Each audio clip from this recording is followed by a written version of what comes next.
And as we're about to leave Crown Point to head up country to Wisconsin on the trail of Dillinger, we received an invite to visit a former Prohibition-era brewery connected to Al Capone in the town of Thornton, Illinois. Although Dillinger wasn't a bootlegger, the Prohibition Act or Volstead Act of 1919 gave organised crime as a whole a financial boost in supplying illicit alcohol to millions of Americans who were forbidden by law from buying and consuming intoxicating liquors. Very quickly, gang leaders such as Capone built a considerable fortune, and the government were then tasked with fighting its distribution and consumption, and finally, in 1933, it was repealed. My visit to the brewery site, however, produced some interesting results, and particularly of a paranormal kind.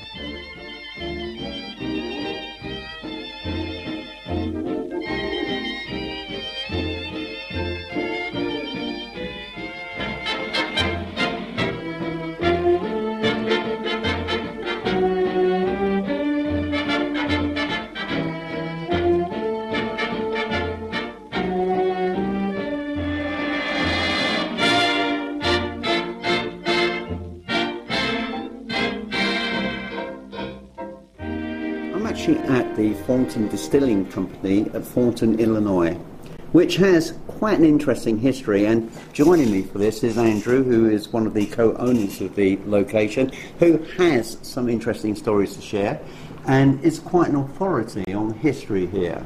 So Andrew, can you tell me how and why this brewery came into existence?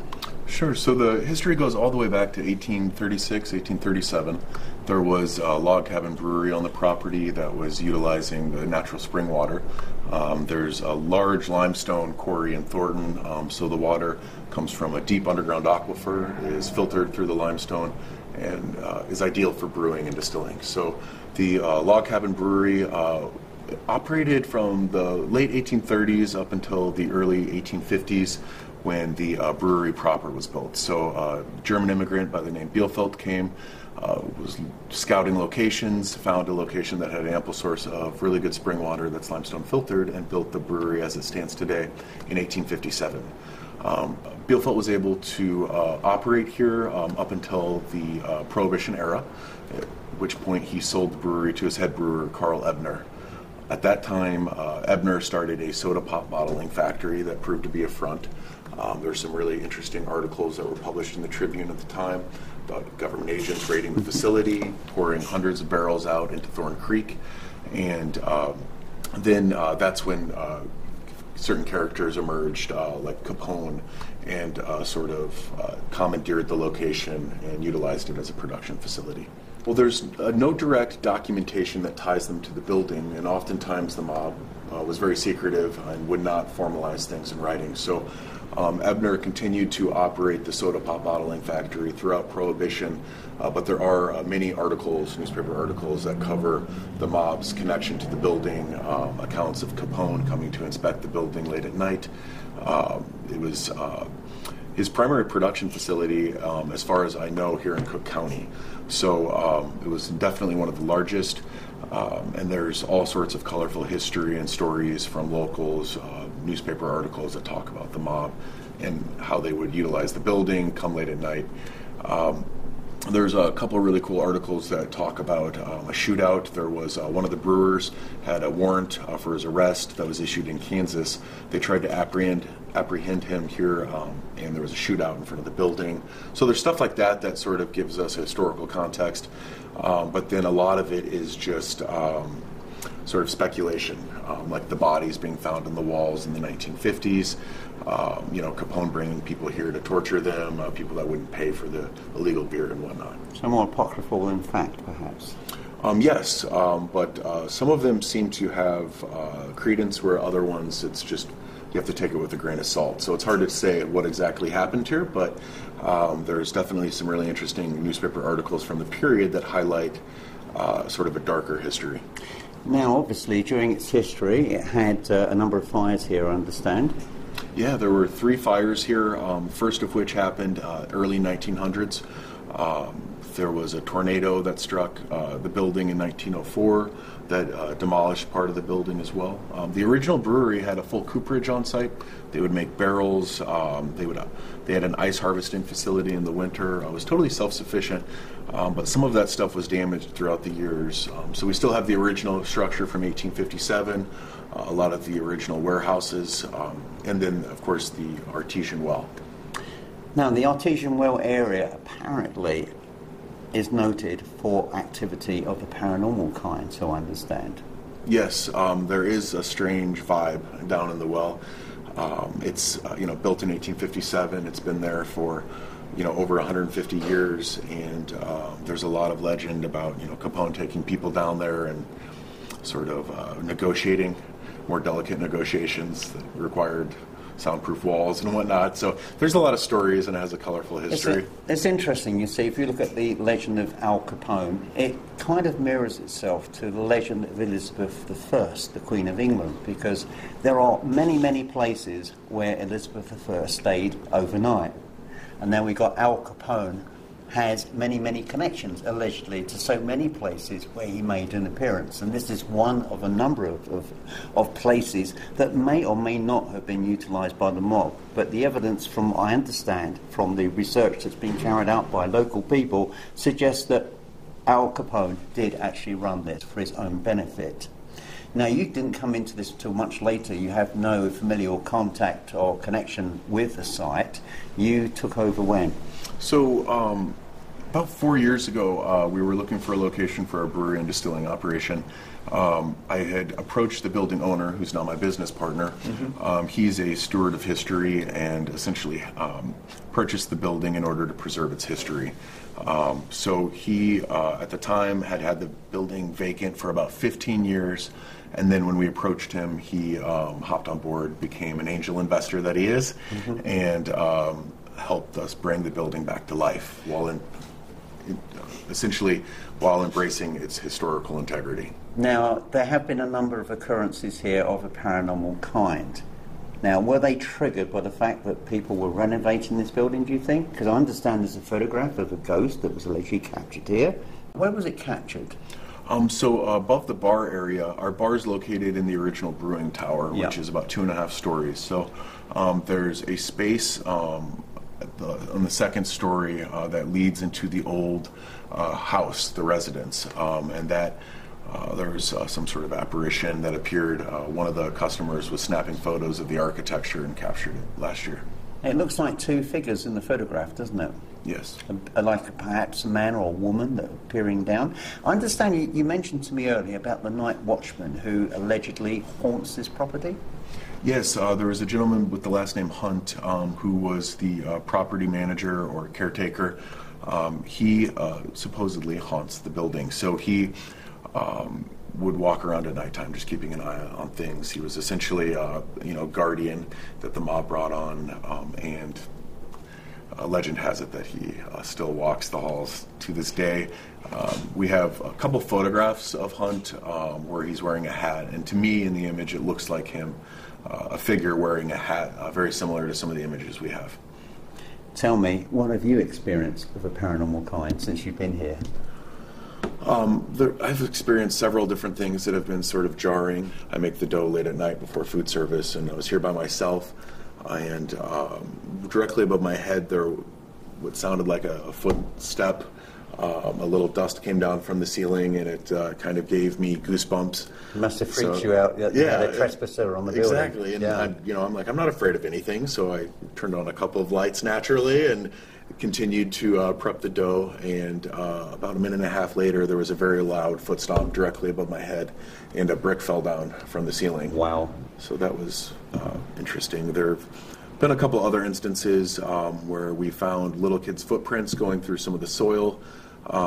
Before some of the construction was complete, we had exposed the earth, and one of the mornings we came back and there was these little footprints through it, which freshly set into the earth. Yeah, that was disturbing. Another night I was here working late. It was like 1 a.m, and I was sweeping up listening to Frank Sinatra, and the music just halfway through the song screeched and then just turned off, which was sort of scary, so I decided to lock up the doors and head home for the night. Have you heard any voices? I have not. A couple of our bartenders have. One of our bartenders, Bree, was here working behind the bar, and she saw a figure walk past in the corner of her eye in the same area where the watchman Hunt was supposedly photographed. So she's had some really scary experiences. And then back before we came into the building had been vacant for about 15 years. There was a bar called Widow McClary's. And a lot of the locals have a lot of stories about lights being turned on and off. One of them, Bo, was pushed. He says that something was trying to push him down the stairs. Well, the interesting thing, you took us down into the cellar area where the artesian well head is, and I felt a very, very strong presence, an energy force, on that flat end wall by the well itself. Very, very tight coming through that entrance. Okay, we're now inside the cellar beneath the distillery, and here is an artesian well which pumps up fresh spring water from the limestone aquifer below, which allegedly is connected directly from a river flowing from Lake Michigan. The atmosphere in here is, I wouldn't say it's tense, I wouldn't say that it feels negative, but there's certainly a powerful energy emanating from this wall. Now, bearing in mind, there's literally water leaking through the ceiling here.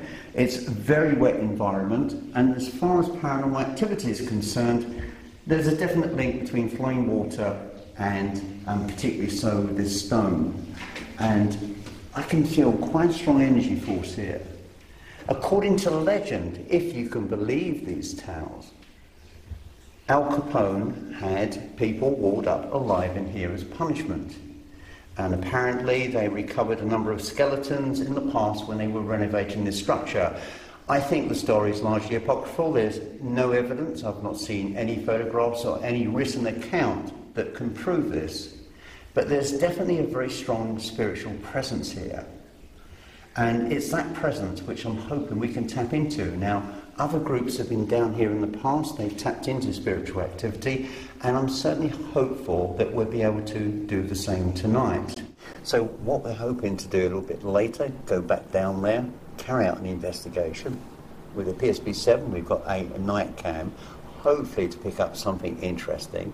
And of course, this wonderful building to promote it a little bit more, because I think what you're doing here is credible, because to actually revive, okay, it's not a brewery anymore, it's a distillery, but to actually revive brewing per se on site again is obviously going to put you in good stead, I would have thought, the spirits that still inhabit this particular location.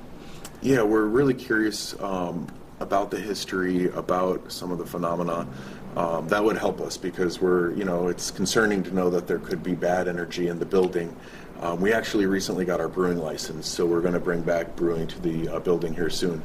Wow. So it took us a couple of years to obtain that. So right now we're a distillery, but the brewing will be resurrected. Well, I can honestly say that I don't feel anything appallingly negative in this building. Okay, very good. What I was feeling against that wall, I was feeling an energy, and of course, what that energy is at this moment, I don't know. Is it something to do with the people that were murdered here, or what?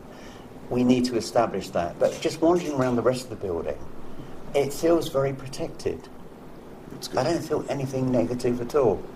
And considering its history with the mob and everything else which has taken place here with the fires, were any people lost here in any fires or accidents as far as you're aware? Not that I'm aware of. And what about the night watchman? So I believe he, when he died, it was not here in the building, but he lived in a house behind the building. And so I don't know if he's come back or if there's unfinished business or what, but we just wanted someone to come in and check it out and give us assurances that it's good. Well, can I thank you very much for inviting us here today? I really do appreciate that. Thank you. Thank you for coming out. My pleasure.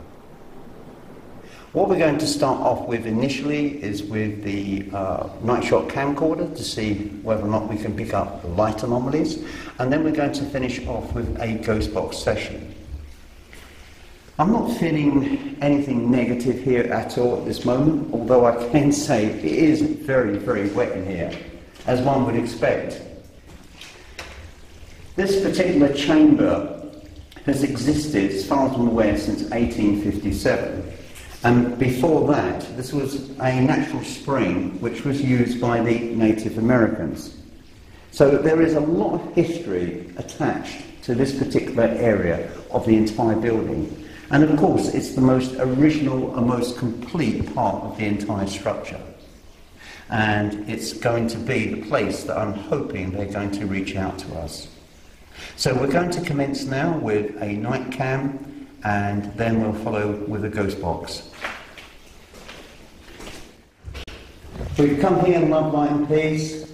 My name is Chris. I've travelled over from England, and I'm not here to cause offence to any presences in this building, anybody who lives in spirit here. All I'm trying to do is reach out to you in spirit to see whether or not you are prepared to make any meaningful level of contact with us.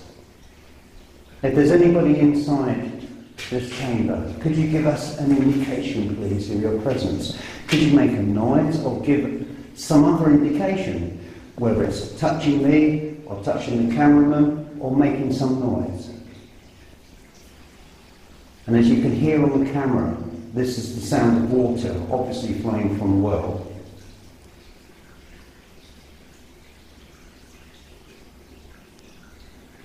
I'm getting very heavy on the chest now, so it's changing, it's changing. I'm doing my shirt, I'm feeling very heavy. Please, could you stand back, please? I'm being overshadowed. That is to say, there's a spiritual presence which is just too close to me at the moment. Please, could you stand back? Please, could you give us some indication, other than getting too close to me? Could you just say something or make some kind of noise? Is Mr. Hunt here? Mr. Hunt, the night watchman. Are you here, sir?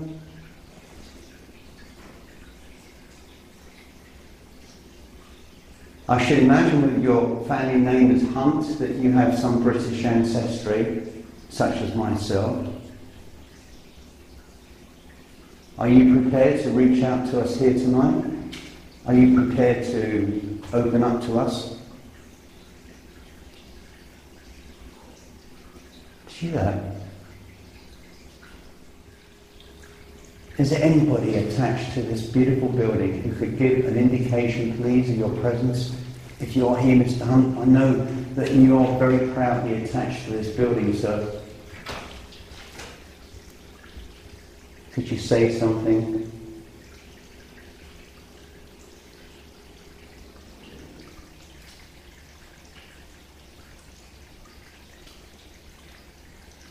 And the sound of water, it sounds almost ominous.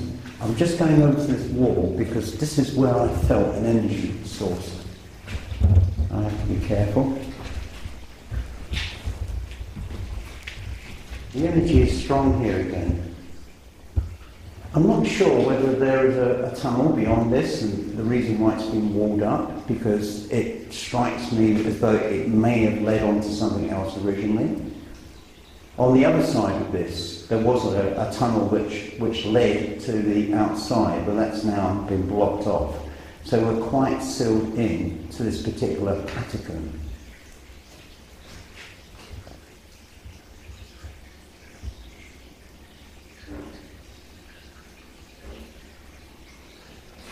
Are there any persons who were murdered here by Al Capone? Is there anybody here who would like to reach out to us? Are there anybody who suffered at the hands of organised crime, who ended their days here?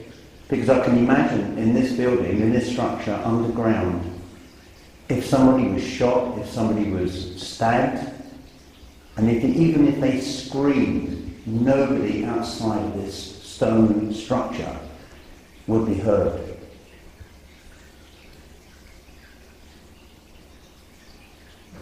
Please don't be shy. Please, please don't be afraid of us. We're not here to cause you any harm.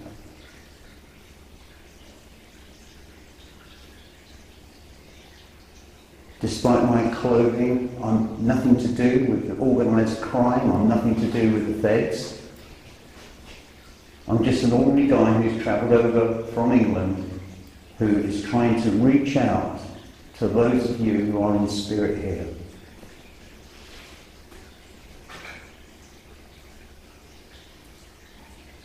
Could you make a noise, please?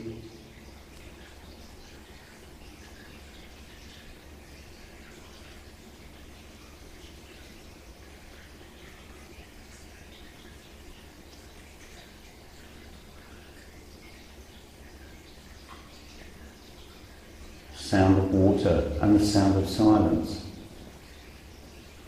What I was feeling over there, I'm not feeling here now. It felt very close, it felt very, very hot. And I had difficulty breathing, but here I don't feel so bad. I'm just going to return to where I was originally. I thought very carefully here.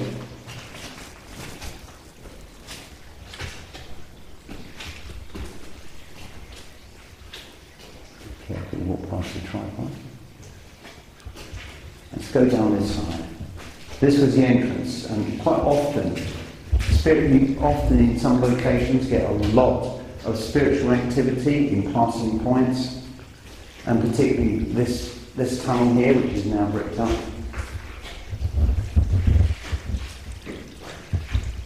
Yeah, it's heavy again. As I'm back here again, it's heavy. There's somebody here. There's somebody here at this moment in time.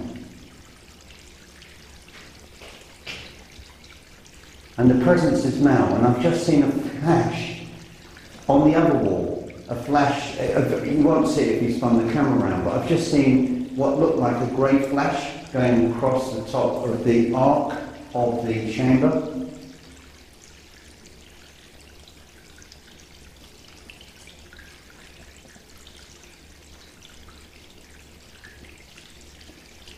And now I'm getting the impression of children. I'm getting the impression of a child.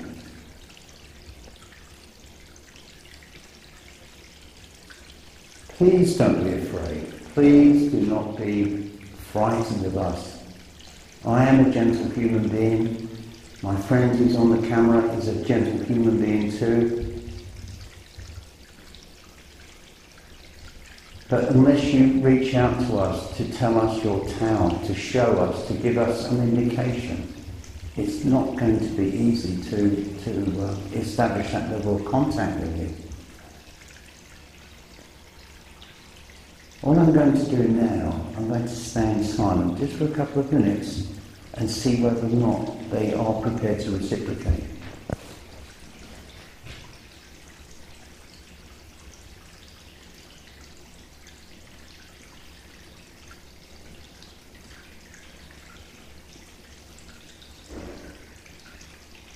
The noise that you can hear, there's a member of staff on the premises above, so please ignore that.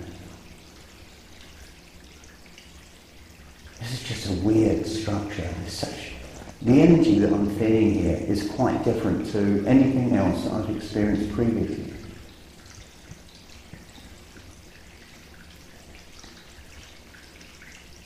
Are there anybody associated with the earlier brewery here? Anybody connected to the brewery when it was controlled by the mob?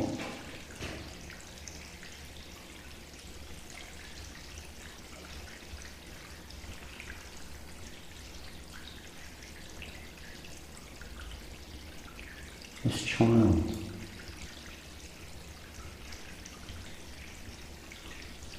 I'm picking up the feeling of a small child, about this big, this tall. I'm not sure if it's a boy or whether it's a girl.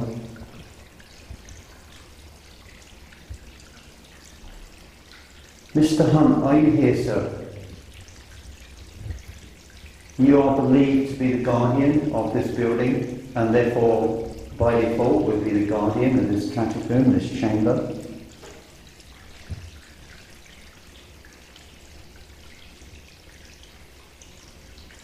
All of this is limestone.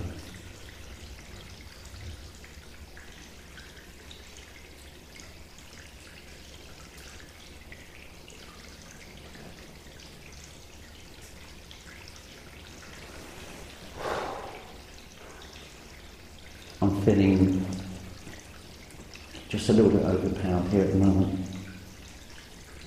Are you picking anything up at all on the camera there, Chuck? Any lights or anything? Let's go back over here again to the other side. It's just a question of crisscrossing all the time.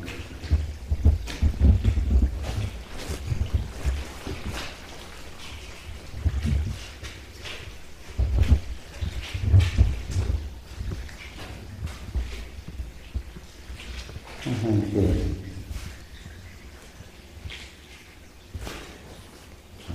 Fine.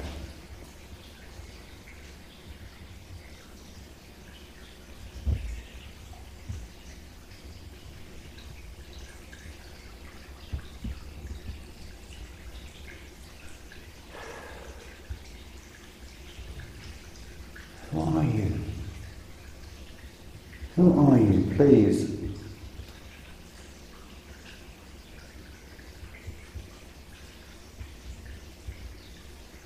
The child that I'm feeling the presence of is hiding, is keeping in the shadows. But there's somebody else here. There is definitely somebody else in this structure.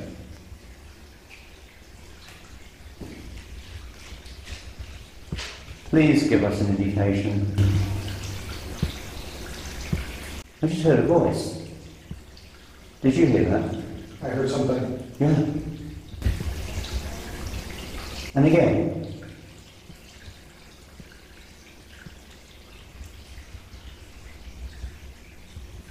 Please, could you try harder? Could you speak loudly, please?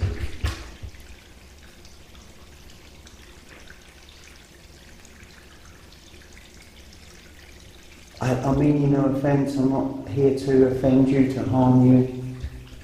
I'm just trying to reach out to you briefly from our world to yours. And then to leave you alone in peace afterwards. I'm not here to cause you any long-term problems or issues.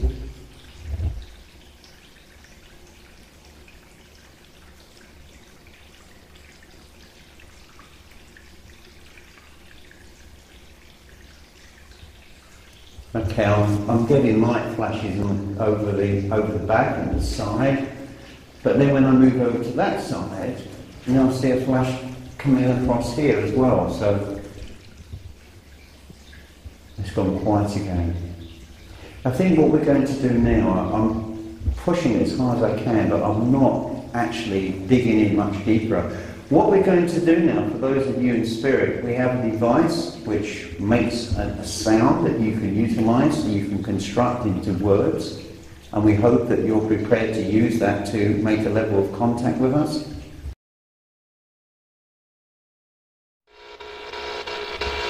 Are there any persons in spirit who are willing to communicate with us? You can use this device to change sound into voices.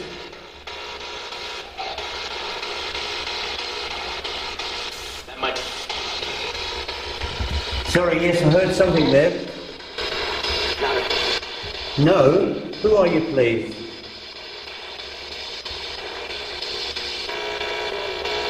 Is Mr. Hunt here, please? Mr. Hunt, the night watchman?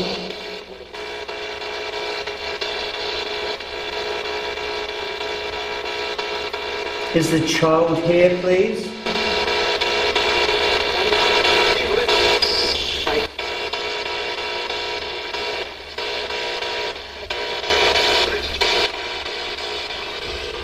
Heard my name. Chris, did you hear that? Yes, my name is Chris. What is your name, please?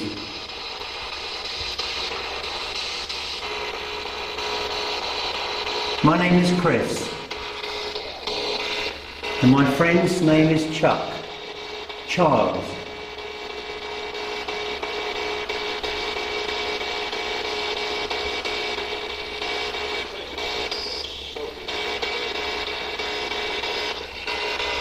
Who is the person who's in here now at this moment in time? Who are you, sir? It's definitely a man.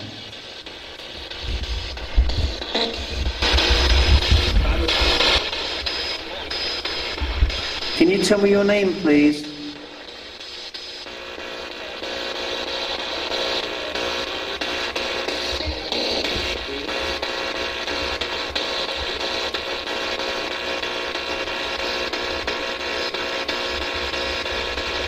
Can you tell me your name, please?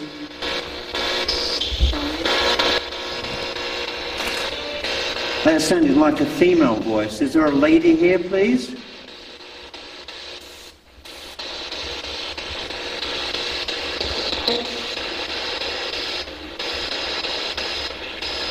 Is there anybody who wishes to reach out to us now? Could you say your name, please?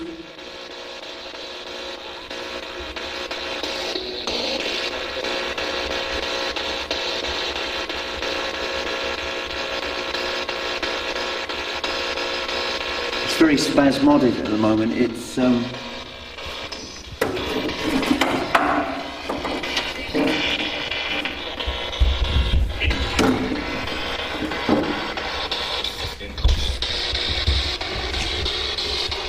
Can you utilise the sound that's coming from this device? And could you use that sound to turn it into words, please? Please, can you do that? There's somebody trying to get through. Can you try harder, please?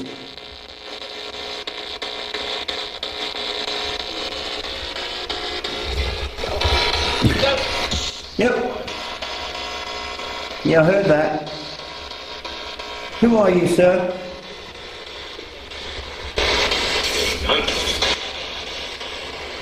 Could you try again?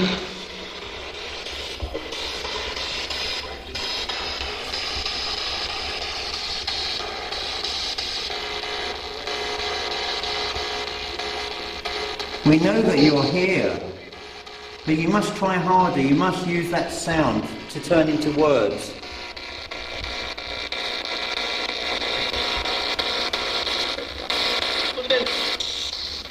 Same voice again. Do you remember the one we heard just a minute ago? Who is shouting, please? What? Yeah, who's shouting?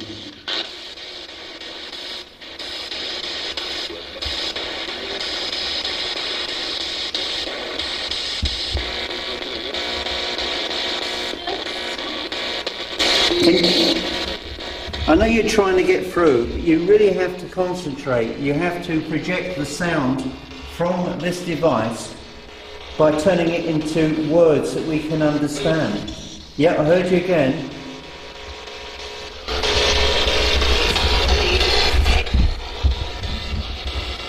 Are there any victims of organised crime here? Any persons who were murdered here? Right here, you said.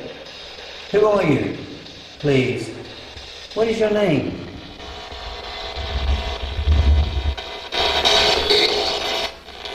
How did you die? How did you die?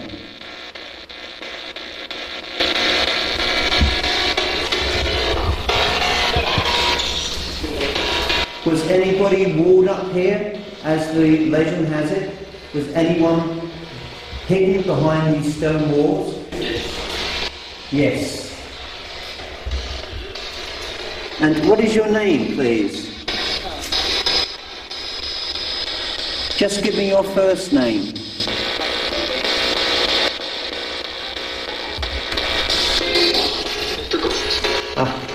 It's building up. Okay, we're getting a little bit closer now to understanding you. The problem is, we're trying to reach out across a bridge. And you have to shout loud enough so we can hear you on the other side of the bridge. Come. Come. Yeah.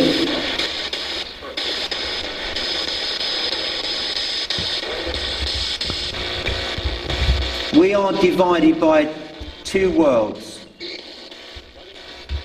And this device will allow you to speak from your world to my world. So please, could you tell me who you are?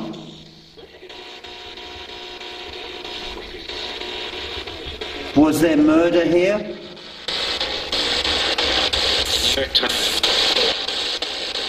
Was there murder here?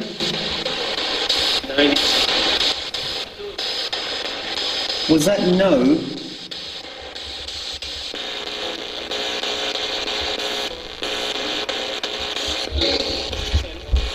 Who are you, please?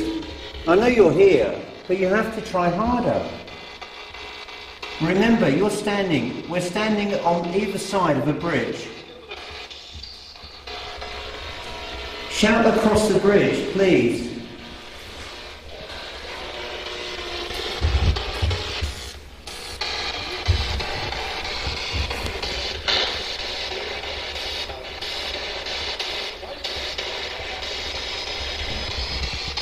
Is there anybody here who worked for the brewery?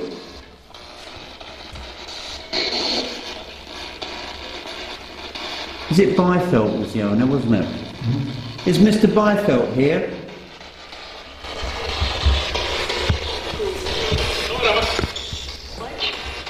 That's triggered something. Is that Mr. Byfeld?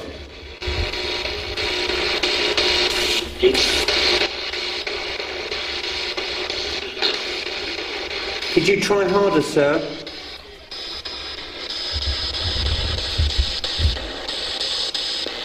Please, could you try harder?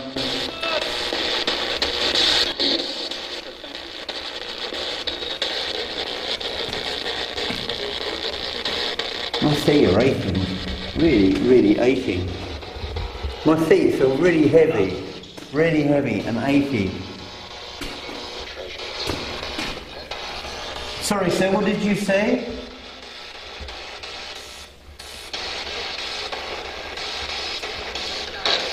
Please tell me a little bit more about yourself.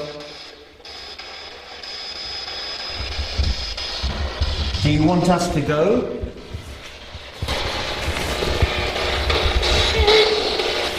Yeah, it's seen. Yes. Were you asking us to leave? Wow, did you hear that?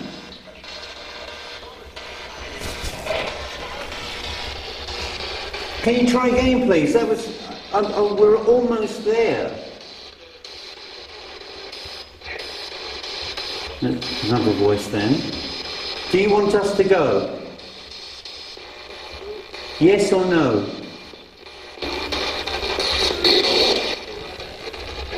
It's like a yes, wasn't it?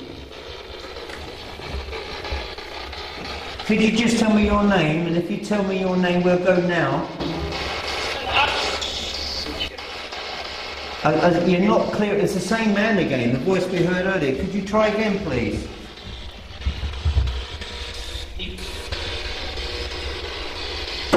Do you want us to leave right now?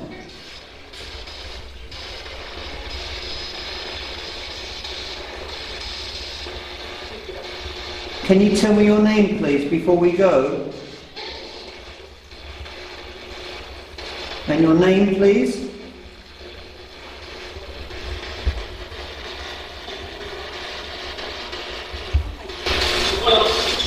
William? Did you say William?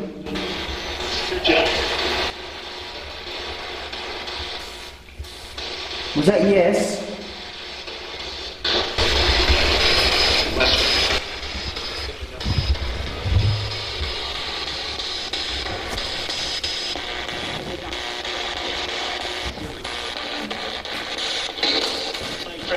Is there a William here who wants us to leave?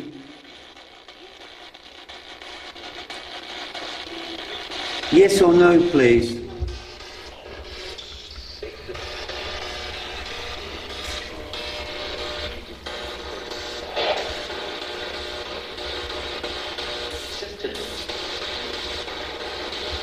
I'm sorry, could you try again, please?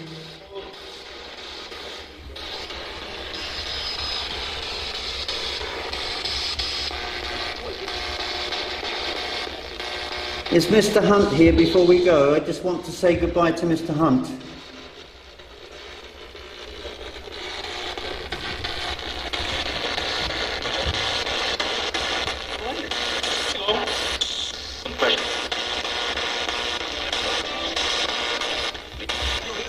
The problem with the audio that we're hearing audibly sometimes doesn't actually seemingly flow into the construct of words which are easily identified.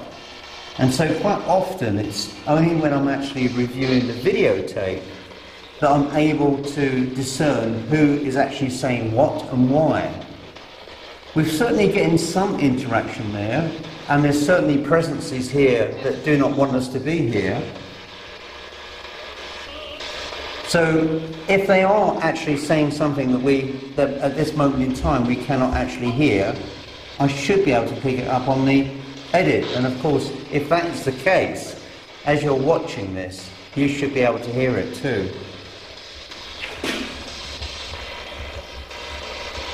Okay, we'll be going very shortly. I just wanted to give somebody the opportunity of reaching out from your world to our world and to say something.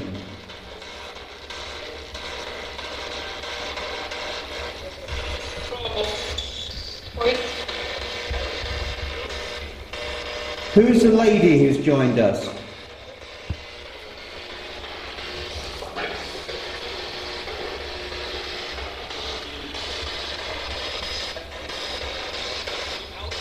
Mr. Barfield, are you here, please, sir?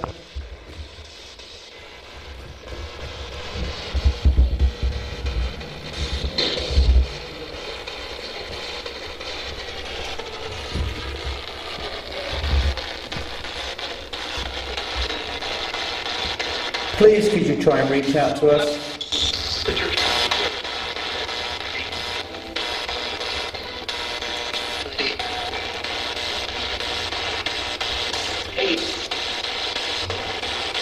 Eight. Who's 8?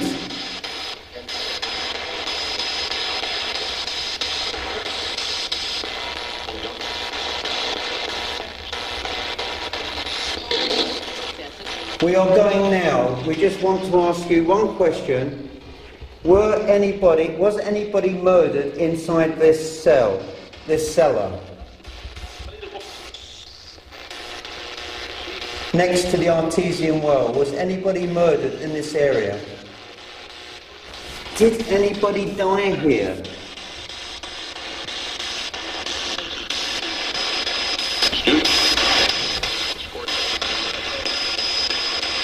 And who was that?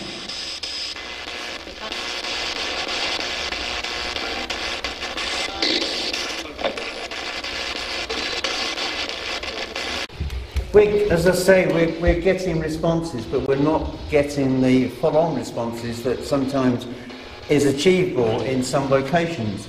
I have no doubts in my mind that this place is very, very haunted. I also have no doubt that there is some activity that's been recorded to camera. But at this moment in time, they're not prepared to speak to us in a manner that we would be able to understand. So what I'm proposing to do now is to end this session, and I'm also going to thank the presences here who did communicate with us for doing so, and to assure you that we will leave you in peace. And God be with you. Is there anybody who wishes to say good night?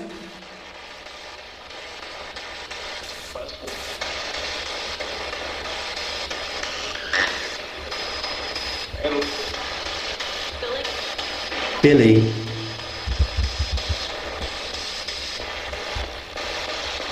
Okay, thank you very much for allowing us here tonight to be able to communicate with you. We do appreciate the fact that you are prepared to at least speak to us at some point. And so now we are going to leave them in peace. Thank you. And God bless you.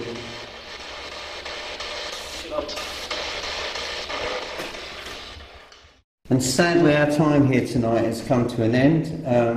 There is a level of communication. It would be intriguing for me to find out, and of course you will already know exactly what has been said, if anything at all. I'm not having any very strong impressions. I certainly felt the presence of a child earlier, and I felt very, very close to my chest, and I feel very, very hot. And I'm fairly confident that earlier when we were recording, twice we heard voices which I hope have been recorded to camera. But other than that, there's not a great deal that we can do here. I'm hoping that at least we may have something tangible which can be shared with you. And so now we come to an end here tonight. Our next port of call will be in the state of Wisconsin. We're travelling up to Bohemia Lodge, where John Dillinger and his gang had an infamous shootout with the FBI agents that were tasked to arrest him. And so until then, I will say goodbye. After Dillinger's escape from Crown Point Jail, he was able to make his way with the sheriff's car into Chicago, where the vehicle was abandoned. This presented the fledgling FBI a golden opportunity to strike back at Dillinger, because by crossing the state line in the stolen vehicle, he had actually committed a federal offense. J. Edgar Hoover wasn't prepared to let a golden opportunity go to waste and immediately launched a nationwide manhunt, and on top of which hefty rewards were placed for his capture, dead or alive. And indeed, such was his notoriety that in June 1934, the Attorney General Cumming officially, or shall we say unofficially, listed John Dillinger as public enemy number 1. Once safely back in Chicago, Dillinger very quickly met up with his love, Billy Frechette, and very quickly formed a new gang, mostly of members from Babyface Nelson's gang, which composed of Babyface Nelson and his associates, Homer Van Meter, Tommy Carroll, and Eddie Green. And 3 days after his escape from Crown Point, the second gang robbed a bank in Sioux Falls, South Dakota. And a week later, they robbed the First National Bank in Mason City, Iowa. The FBI's first attempt to stop Dillinger and his gang occurred on Wednesday, March the 21st, 1934, and following a tip-off. At this time, Dillinger was staying in apartments with Billy Frechette and his gang in St. Paul, Minnesota, and using pseudonyms. In this encounter, Dillinger was wounded in the calf by an agent, but the gang successfully escaped. But Dillinger's demise at the hands of the FBI was only months away. In fact, Dillinger later received treatment for his wound from a doctor who was an associate of Green. And strangely, just hours before Green himself was mortally shot by the FBI in St. Paul. On Monday, April the 9th, Dillinger had an appointment at a tavern in North State Street, and sensing trouble, Billy went in first.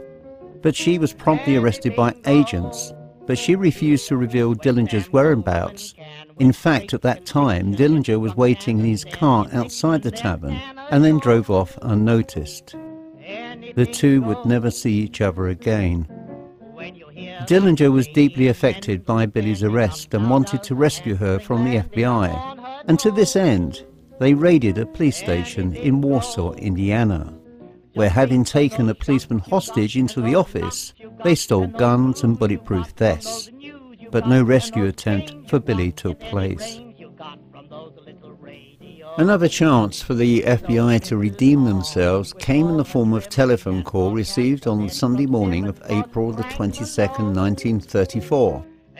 And the message was that John Dillinger and several members of his gang were hiding out at a small vacation lodge called Little Bohemia, which is near present-day Manitowish Waters, Wisconsin. The informant was the wife of the restaurant owner, Emil Wenatka. The special agent in charge, Melvin Purvis, immediately called all available agents to duty and chartered 2 aircraft to take them to nearby Rhinelander Airport in Wisconsin, where they were met by local officers before traveling to the lodge. Purvis wasn't prepared to take any chances and had the lodge surrounded as best as possible after arriving in darkness that evening. As they took their positions, 3 entirely innocent men who had been drinking at the lodge climbed into a car to head home. Thinking that these were members of the gang fleeing, the agents yelled for the car to stop. But the men had been drinking and didn't hear the agents. They immediately opened fire on the car and the driver was killed. Dillinger, who was preparing to leave the lodge, and some of the gang were upstairs packing when they heard gunfire from outside. And so they began shooting out the windows. While the FBI agents ducked for cover, Dillinger and his men got out of the back of the lodge towards the lake and were able to get out of the area very quietly along the lake shore. The question that remains today was how Dillinger knew of the lodge. It may be no coincidence that both Winnetka and Dillinger shared the same crooked lawyer in the form of a man called Louis Piquet. According to Winnetka, who appeared to be distancing himself from Dillinger, was that Dillinger was recommended to visit by a friend in Chicago. That person came in the form of a known criminal called Jimmy Probasco. Piquet, it is alleged, also arranged plastic surgery for Dillinger by Dr. Wilhelm Loser. Dr. Loser was a crooked underworld doctor who had served 3 years in Leavenworth on narcotics charges.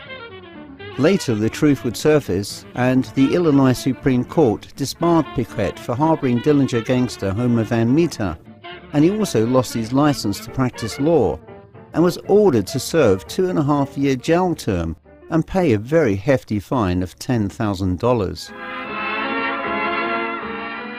When I attended the lodge on a rather dull wet October day, I could feel the sense of history at this location once more coming back to life as I rode down from the gate to the lodge. On many surfaces the bullet holes were perfectly preserved, as the lodge for many years was featured as a tourist stop for weary travellers where they could regale the history of the location and enjoy a well-presented meal offered in the main restaurant. Upstairs and still preserved are the rooms shot up by Dillinger and the feds, and indeed the location is offered as a museum for tourists. I attended the previous evening in a business suit to speak to the owner. I asked for brief access to the affected rooms and was quite prepared to pay over the odds to see them. Unfortunately, I was told, following a phone call by a staff member to her boss, the owner, that she may consider my request and just might call me back. Of course, no call was forthcoming, and so my visit to inspect the outside of the building was as far as I was entitled to go. However, just wandering around the locality, that sense of history had briefly returned to flesh. As I was filming the many bullet-scarred areas, rather strangely, I recorded a voice.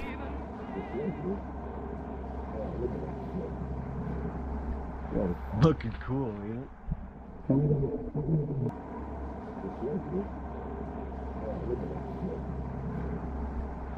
Looking cool, ain't it?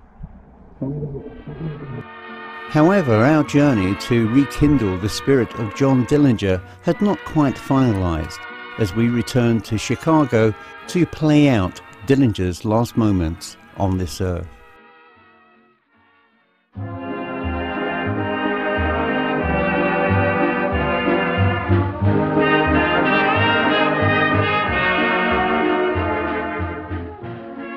The former Biograph movie theatre, to the uninitiated, looks on the surface to be a standard theatre design from the early part of the 20th century. In fact, it was constructed from a 1914 design by the architect Samuel N. Crowan and incorporates many of the standard features of the day expected of a movie house, such as a storefront width lobby, recessed entrance, freestanding ticket booth and canopy marquee. Located at 2433 North Lincoln Avenue near Lincoln Park in Chicago, the theatre today was modernised and adapted in 2006 for its current use of live productions. Renamed and styled as the Victory Gardens at the Biograph, the present use has saved the fate of the former picture house, which ceased trading in 2004 and faced a very uncertain future until rescued by the Victory Gardens Theatre. Internally, many original features are missing, but the magnificent grand staircase leading to the upper floor was restored. But today the theatre is best known for its fateful connection to John Herbert Dillinger, who on July the 22nd, 1934, was betrayed by a Romanian prostitute known as Anna Sage.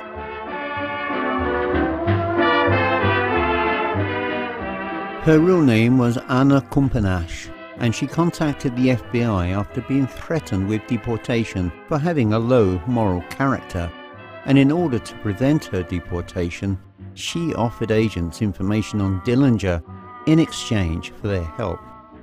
The FBI agreed to her terms, but she was later deported nonetheless. Kumpenash revealed that Dillinger was spending his time with another prostitute, Polly Hamilton, and that she and the couple would be going to see a movie together on the following day. She agreed to wear an orange dress so police could easily identify her if Dillinger was spotted. She was unsure which of the two theatres they would be attending, whether it would be the Biograph or the Marlborough. Not wanting to miss Dillinger once again, Special Agent Melvin Purvis split his men into two groups to ensure both theatres were covered. Purvis chose the team assigned to the Biograph, where his presence was signalled by Sage in her orange dress. When the film ended, Purvis stood by the front door and signalled Dillinger's exit by lighting a cigar. As Dillinger was leaving the Biograph Theatre, he was strolling down this sidewalk when he looked across and he noticed that he had been spotted by some agents. He knew he was surrounded. Allegedly, he got as far as this spot here, which somebody has marked in chalk, where he attempted to reach for his gun, but the agents reacted quickly and were able to shoot him first, and on this spot he died. A man who lived by the gun died by the gun. But does the story end there? Because according to legend, Dillinger actually was seen as a ghost pursued by two other spiritual presences, being chased down this passageway, where allegedly he was killed. What the truth of the story is, we don't know, but we know the legends and we know the history. We can only surmise that Dillinger had made his way to this point here. Whether he had actually fled into the passageway and was killed, or whether he died here, we will never know for absolute certainty. But the one thing that we do know, the fact that Dillinger had left the Biograph Theatre was perhaps the reason that the Biograph today is still standing.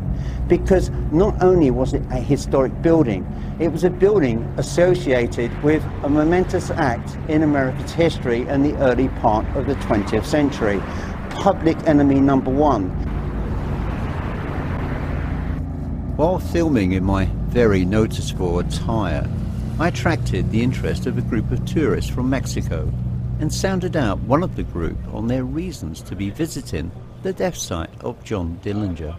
I noticed that you were looking at this cartoon, as it were, chalked on the ground, yes, which is supposedly representing John Dillinger. Yes. Have you an interest in the mafia or gangsters of that period? Yeah, they're very interesting, and I'm from Mexico where there's a lot of mafia. So have you come here particularly to learn more about the mafia in this city, or? Yes.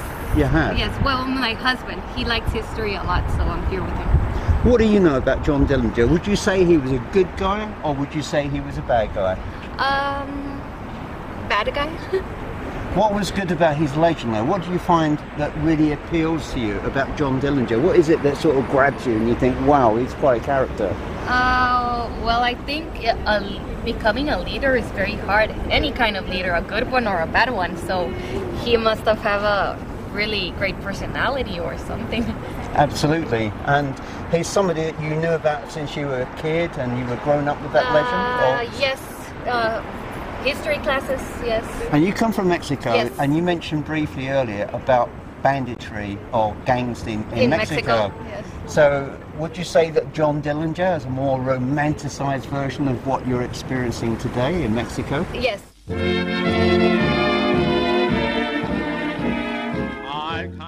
And so my journey across 3 states comes to an end with some very fond memories of some fantastic and very historic locations, sharing the memory of one John Herbert Dillinger.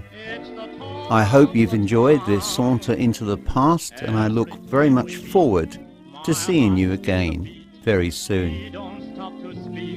Though it's just a week, everybody knows you left me.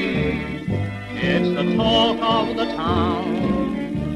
We sent out invitations to friends and relations, announcing our wedding day. Friends and relations gave congratulations. How can you face them?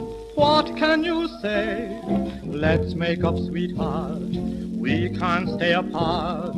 Don't let foolish pride keep you from my side. How can love like ours be ended? It's the talk of the town.